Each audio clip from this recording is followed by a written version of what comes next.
تصوف کیا چیز ہے؟ تصوف انسان کے اخلاق، کردار، ظاہر، باطن کو پاک اور صاف کرنا. اور بزرگ جو ہیں انہوں نے تصوف کے حروف کے اعتبار سے اولیاء نے جو ہے مختلف ان کی ڈیفینیشنز دی. جس طرح سے پہلا حروف جو ہے تصوف کا پہلا حرف جو ہے تے، اس سے آپ نے فرمایا کہ توبہ، کہ انسان جب تصوف کے قریب آتا ہے، روحانیت کے قریب آتا ہے، تو سب سے پہلا عمل جو ہے اس کا دل، اس کا ظاہر اور باطن توبہ کرے، سچی توبہ کرے، عملاً قولاً فعلاً توبہ کرے.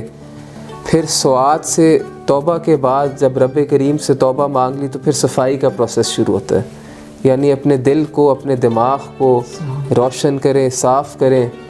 اس کے بعد پھر آپ کا جب آپ نے اللہ سے معافی بھی مانگ لی، تمام گناہوں خطاؤں کی سچی توبہ کر لی اور اپنے دل کو پاک اور صاف کر لیا ذکر خدا سے، ذکر مصطفیٰ سے، اس کے بعد پھر آپ کو ولایت کا منصب اور پھر سے فرمایا کہ فنا فی رسول اور فنا فی اللہ کا مقام آتا ہے.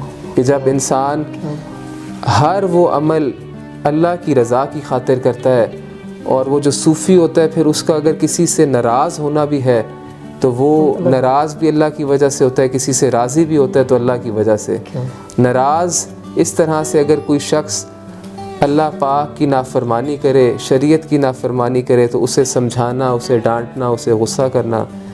اور اگر کوئی شخص اللہ کی راہ میں اپنا تن من، اپنا مال اور دولت سب کچھ خرچ کر رہا ہے، اطیع اللہ و اطیع رسول میں زندگی بسر کر رہا ہے، تو پھر اس شخص سے راضی ہو کے اس کو اپنے محفل میں بٹھانا.